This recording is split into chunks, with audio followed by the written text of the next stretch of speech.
शुरू करते हैं और पार्ट्स ऑफ स्पीच की एग्जैक्ट डेफिनेशन देखते हैं।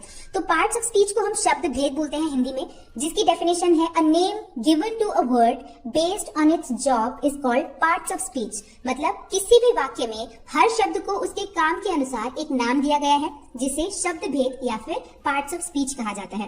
Parts of speech basically 8 type के होते हैं, मैंने आपको ऑलरेडी बता दिया। पहला होता है नाउन यानी संज्ञा, सेकेंड प्रोनाउन यानी सर्वनाम, थर्ड एडजेक्टिव यानी विशेषण, फोर्थ वर्ब यानी क्रिया, फिफ्थ एडवर्ब यानी क्रिया विशेषण, सिक्स्थ कंजंक्शन यानी समुच्चय बोधक या फिर संयोजक, सेवेंथ प्रेपोजिशन मतलब संबंधवाचक अवयव, और एट्थ होता है इंटरजेक्शन जिसका मतलब होता है विस्मयादि बोधक शब्द। तो ये पार्ट्स ऑफ स्पीच के 8 टाइप्स होते हैं। तो अब हम वीडियो में आगे बढ़ते हैं और देखते हैं कि नाउन क्या होता है। तो नाउन की एग्जैक्ट डेफिनेशन है a noun is the name of a person, thing, place, idea और क्वालिटी ऑफ अ पर्सन। मतलब किसी भी व्यक्ति, वस्तु, स्थान या भाव के नाम को संज्ञा या नाउन कहते हैं। जैसे रिया किसी का नाम है तो एक नाउन है, पुलिस एक जाति है, एक कॉमन नाउन है, एक जाति को एक इंडिकेट कर रहा है पुलिस। गर्ल कॉमन नाउन है, टेबल किसी चीज का नाम है, टी किसी चीज का नाम है, तो ये सारे नाउन है। दिल्ली एक जगह का नाम है तो एक नाउन है। हैप्पीनेस एक इमोशन है, ये एब्स्ट्रैक्ट नाउन है। हैप्पीनेस मतलब खुशी, ये दिखती नहीं है पर फिर भी इसको फील किया जा सकता है, एक इमोशन है इसलिए नाउन है। ऑनेस्टी किसी की क्वालिटी हो सकती है, ऑनेस्टी ये भी दिखती नहीं है बट ये भी नाउन है, इसे हम एब्स्ट्रैक्ट नाउन कहते हैं।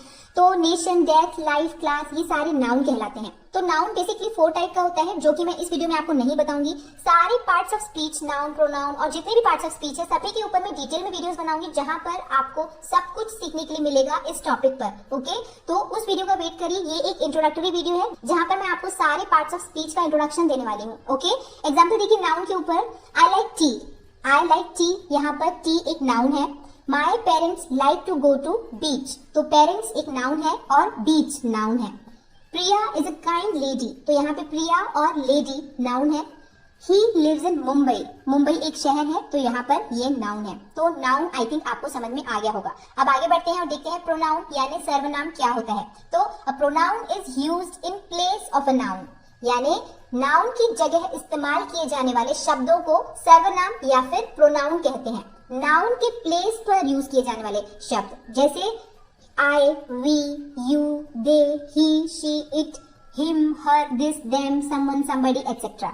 एग्जाम्पल लिखेंगे तो आपको ज्यादा समझ में आएगा। देखिए यहाँ पे मैंने एक एग्जाम्पल लिखा है, आन्या एक अच्छी लड़की है। आन्या बहुत खूबसूरत है। आन्या को फिल्में देखना पसंद है। तो क्या ये तरीका है जैसे आप अपनी भाषा में बात करते हैं, आप किसी का भी नाम बार बार रिपीट करते हैं? नहीं, आप ऐसा नहीं बोलते हैं। आप क्या बोलते हैं? आन्या एक अच्छी लड़की है, वो बहुत खूबसूरत है, उसे फिल्में देखना पसंद है। तो किसी भी नाम के रिपीटेशन से बचने के लिए हम उनके प्लेस पर वो, उसे, इस तरीके के वर्ड्स यूज करते हैं जिन्हें हम प्रोनाउन कहते हैं। एग्जाम्पल देखिए, he wants to marry her. He wants to marry her, यहाँ पे मैं अगर किसी का नाम बोलती जैसे Rohan wants to marry her, तो रोहन नाउन होता, बट रोहन ना बोलकर मैंने ही बोला है तो ही यहाँ पर प्रोनाउन है।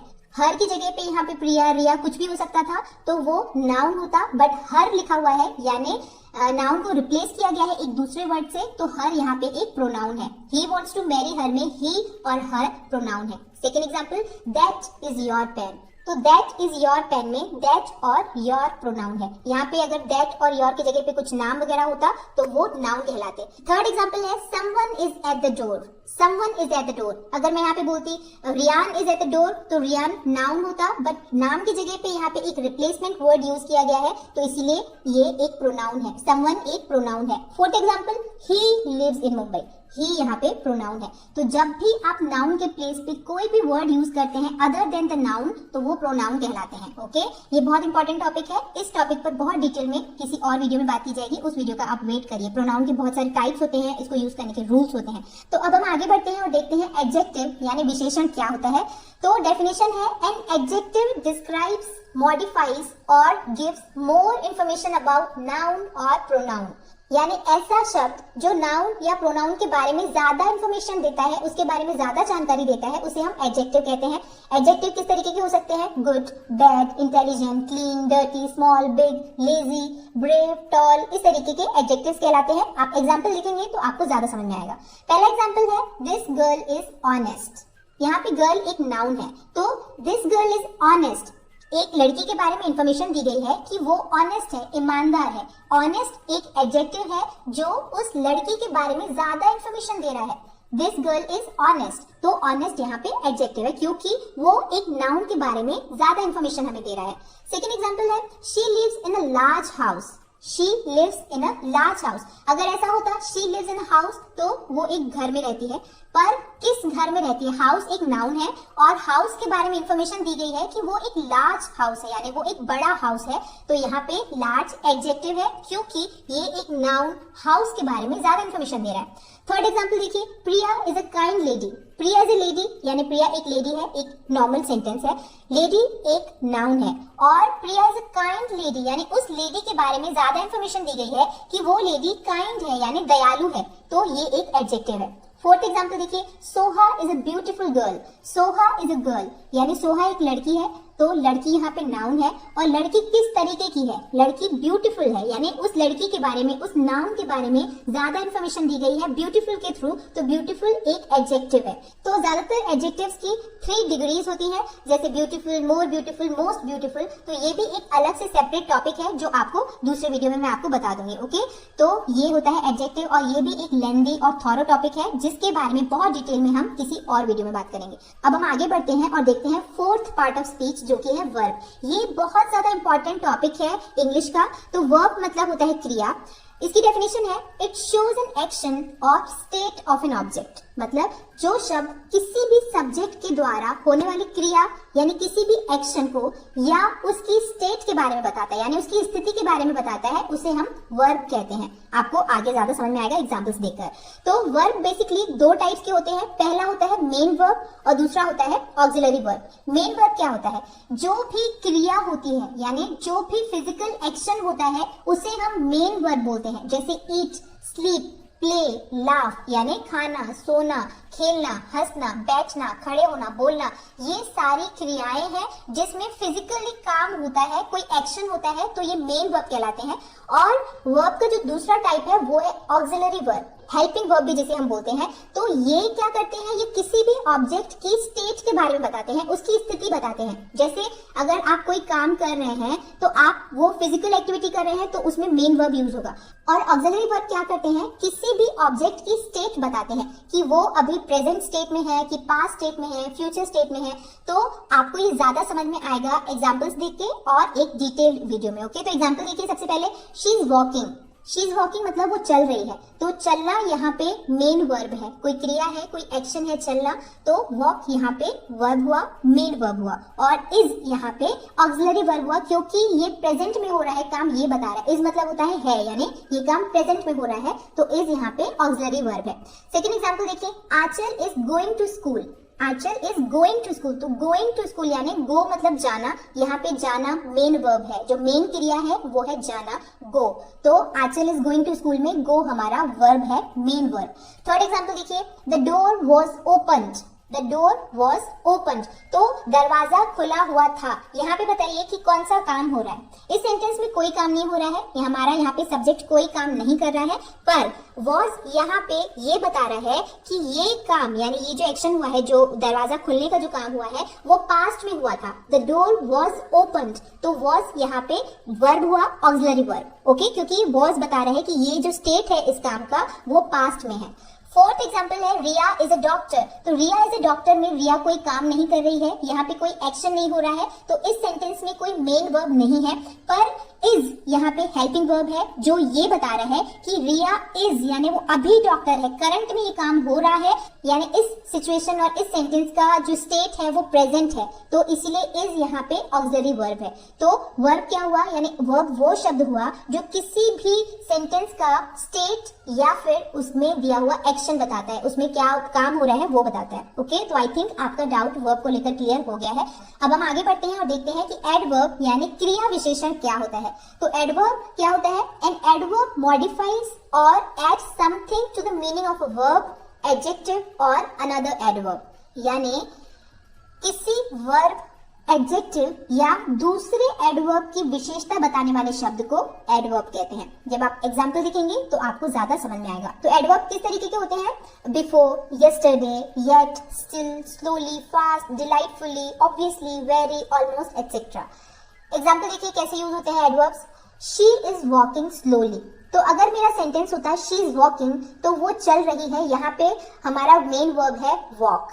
पर वॉक किस तरीके का, यानी वॉक के बारे में, मेन वर्ब के बारे में एडिशनल इंफॉर्मेशन देने वाला वर्ड है slowly. She is walking slowly, वो धीरे चल रही है। तो स्लोली एक ऐसा शब्द है जो एक वर्ब के बारे में डिटेल में जानकारी दे रहा है कि वो चल तो रही है, शी इज वॉकिंग, बट किस तरीके का चल रही है? स्लोली चल रही है, धीरे चल रही है। तो वो शब्द जो किसी वर्ब के बारे में एडिशनल इंफॉर्मेशन देता है उसे हम एडवर्ब कहते हैं। तो स्लोली इस सेंटेंस में एडवर्ब हुआ। सेकंड एग्जांपल देखिए, रिया इज वॉकिंग वेरी स्लोली। तो मैंने आपको डेफिनेशन में जस्ट अभी ये बताया कि ऐसा शब्द जो किसी वर्ब, एडजेक्टिव या एडवर्ब के बारे में ज्यादा इंफॉर्मेशन देता है। तो यहाँ पे स्लोली हमारा एक एडवर्ब था, पर वेरी एक ऐसा शब्द है जो उस एडवर्ब के बारे में भी ज्यादा इंफॉर्मेशन दे रहा है। जैसे रिया इज वॉकिंग, रिया चल रही है, रिया इज वॉकिंग स्लोली, रिया धीरे चल रही है। तो स्लोली ने वॉकिंग के बारे में इंफॉर्मेशन दी, तो वो एक एडवर्ब हुआ। पर रिया इज वॉकिंग वेरी स्लोली, यानी रिया कितना धीरे चल रही है? बहुत धीरे चल रही है। तो वेरी एक ऐसा शब्द है जो उस एडवर्ब के बारे में भी ज्यादा इंफॉर्मेशन दे रहा है, यानी वेरी स्लोली। तो वेरी भी एक एडवर्ब है। थर्ड एग्जाम्पल देखिए, any is really an intelligent girl. तो यहाँ पे इंटेलिजेंट एक एडजेक्टिव है क्योंकि वो गर्ल नाउन के बारे में ज्यादा इंफॉर्मेशन दे रहा है। पर रियली एक ऐसा शब्द है जो एडजेक्टिव इंटेलिजेंट के बारे में भी ज्यादा इंफॉर्मेशन दे रहा है। जैसे any is an intelligent girl, तो एनी एक होशियार लड़की है, पर एनी सच में एक होशियार लड़की है। तो रियली एक ऐसा वर्ड है जो उस इंटेलिजेंट के बारे में भी ज्यादा इंफॉर्मेशन दे रहा है। तो रियली यहाँ पर एक एडवर्ब है। फोर्थ एग्जाम्पल देखिए, he is living happily in his new house. तो लिव यहाँ पे मेन वर्ब है, लिव मतलब रहना। तो वो अपने नए घर में रह रहा है, he is living in his new house. पर कैसे रह रहा है? लिविंग के बारे में ज्यादा इंफॉर्मेशन दी गई है कि वो हैप्पीली रह रहा है, यानी खुशी से रह रहा है। तो ये एक एडवर्ब है क्योंकि ये एक वर्ब लिविंग के बारे में ज्यादा इंफॉर्मेशन दे रहा है। यानी ऐसा शब्द जो किसी वर्ब, एडवर्ब या एडजेक्टिव के बारे में और ज्यादा इंफॉर्मेशन दे उसे हम एडवर्ब बोलते हैं। आई थिंक आपको एडवर्ब समझ में अब आ गया होगा। और डिटेल में पढ़ने के लिए एडवर्ब के ऊपर हमारे आने वाले वीडियो का वेट करिए। तो अब हम आगे बढ़ते हैं और देखते हैं नेक्स्ट पार्ट ऑफ स्पीच जो कि है कंजंक्शन। तो कंजंक्शन क्या होते हैं? A word that joins two words, sentences or clauses is called conjunction। यानी ऐसा शब्द जो दो शब्दों को या दो वाक्यों को आपस में जोड़ता है उसे हम कंजंक्शन बोलते हैं। एग्जाम्पल देखिए किस तरीके के होते हैं conjunctions, such as, both, and, or, as well as, else, but, either or, neither nor, या no sooner than, that, etcetera. ये सारे कंजंक्शंस कहलाते हैं। कंजंक्शंस बेसिकली दो सेंटेंसेस में रिपीटेशन ऑफ वर्ड्स, यानी वर्ड्स की रिपीटेशन को रोकने के लिए और उनको शॉर्ट और अट्रैक्टिव बनाने के लिए यूज किया जाता है। एग्जाम्पल देखिए, तो हमारे पास पहला एग्जाम्पल है, यहाँ पे दो सेंटेंसेस है। पहला, अभय इज रॉन्ग, मतलब अभय गलत है, और दूसरा, हिज फ्रेंड इज रॉन्ग, मतलब उसका फ्रेंड गलत है। अगर हम इसको ऐसे बोलेंगे तो ये सेंटेंसेस में इज रॉन्ग रिपीट हो रहा है और बोलने में अट्रैक्टिव नहीं लग रहा है। पर अगर मैं इसको ऐसे बोलूं, Abhay as well as his friend is wrong, तो ये सेंटेंस शॉर्ट भी हो गया, इज रॉन्ग हमें रिपीट भी नहीं करना पड़ा। तो एज वेल एज एक कंजंक्शन है जो दो सेंटेंसेस को आपस में जोड़ रहा है। सेकेंड एग्जाम्पल देखिए, पहला हमारे पास एक सेंटेंस है हरी अप और दूसरा यू विल गेट लेट। तो यहाँ पर इन दो सेंटेंसेस को जोड़ने के लिए एक कंजंक्शन यूज किया गया है एज।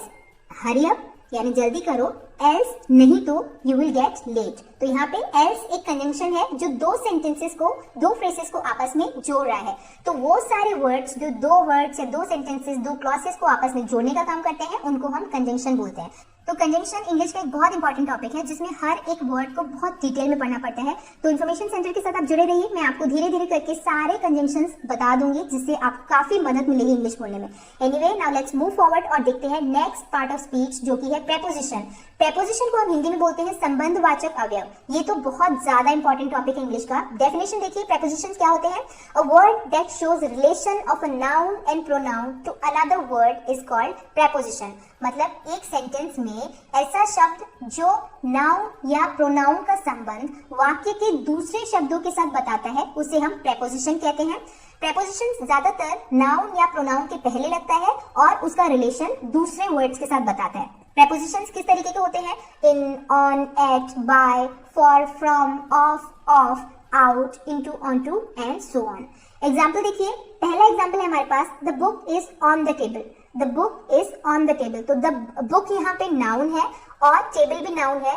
तो बुक का टेबल के साथ रिलेशन एक वर्ड बता रहा है ऑन, यानी किताब टेबल के ऊपर रखी है. तो ऑन यहाँ पे एक प्रेपोजिशन है. सेकेंड एग्जाम्पल है, Ram is studying in his room. तो राम कहाँ पढ़ रहा है? राम अपने रूम में पढ़ रहा है. तो राम एक नाउन है जिसका रिलेशन रूम के साथ है इस तरीके का कि राम रूम के अंदर पढ़ रहा है, इन हिज रूम. तो इन एक प्रेपोजिशन है. नेक्स्ट एग्जाम्पल है, ही लिव्स इन मुंबई. वो मुंबई में रहता है. इन एक यहाँ पे प्रेपोजिशन है. नेक्स्ट और लास्ट एग्जाम्पल है, Aryan is standing at the door. Aryan is standing at the door. Aryan एक नाउन है जो कि दरवाजे पर खड़ा है, एट द डोर. तो एट यहाँ पे प्रेपोजिशन है. तो ऑन, इन, एट ये सारे प्रेपोजिशंस हैं जो कि एक नाउन का रिलेशन सेंटेंस के दूसरे वर्ड के साथ बता रहे हैं.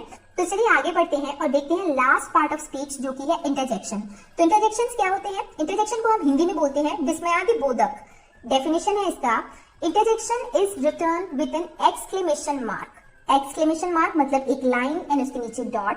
And it is use to express a sudden strong emotion. यानी इंटरजेक्शन वो शब्द होते हैं जो अचानक आए किसी भी भाव को दर्शाते हैं, इंटरजेक्शन कहलाते हैं. किसी भी आए अचानक भाव को, जैसे अगर आप अचानक बहुत खुश हो गए तो आप बोलते हैं हुर्रा, या वो. इस तरीके से आप अपनी खुशी दिखाते हैं, hurrah we won the match, wow that's amazing. इस तरीके से आप अपना जॉय, अपना आनंद दिखाते हैं. तो ये एक इंटरजेक्शन वर्ड हुआ. नेक्स्ट आप अपना सॉरो यानी दुख दिखाने के लिए बोलते हैं अलास या आह, ओह, आउच. इस तरीके के वर्ड्स जो भी आपके अचानक आए किसी भी भाव को जो वर्ड दिखाए वो इंटरजेक्शन कहलाता है. वैसे ही सरप्राइज के लिए हम बोलते हैं वाओ, या ग्रीटिंग्स के लिए हम बोलते हैं हेलो, हाय, लुक, लिसन. इस तरीके के वर्ड्स इंटरजेक्शन कहलाते हैं. एग्जांपल देखिए, जैसे खुशी से आप बोलते हैं hurrah we won the match, यानी हम जीत गए मैच. या सेकंड एग्जांपल आप बोलते हैं आह इट हर्ट्स, मतलब ये दुखता है. तो हम ऐसा बोलते हैं ना आह. तो इन वर्ड्स का कोई एग्जैक्ट मीनिंग नहीं होता है, ये जस्ट आपका सडन इमोशन दिखाते हैं. थर्ड एग्जांपल आप बोल सकते हैं वो व्हाट अ प्लीजेंट सरप्राइज. आप बहुत खुशी से, बहुत आश्चर्य में ऐसा बोलते हैं. या नेक्स्ट आप ऐसा बोलते हैं व्हाट आर यू सेइंग. तो व्हाट आपकी बहुत सरप्राइज को, बहुत आश्चर्य को दिखाता है. तो इस तरीके से इंटरजेक्शन वाले वर्ड्स वो होते हैं जो आपके सडन इमोशन को दिखाते हैं. तो ये थे 8 पार्ट्स ऑफ स्पीच. मुझे उम्मीद है कि आपको समझ में अब आ गया होगा कि पार्ट्स ऑफ स्पीच क्या होते हैं और सारे पार्ट्स ऑफ स्पीच को आपने डिटेल में समझ लिया.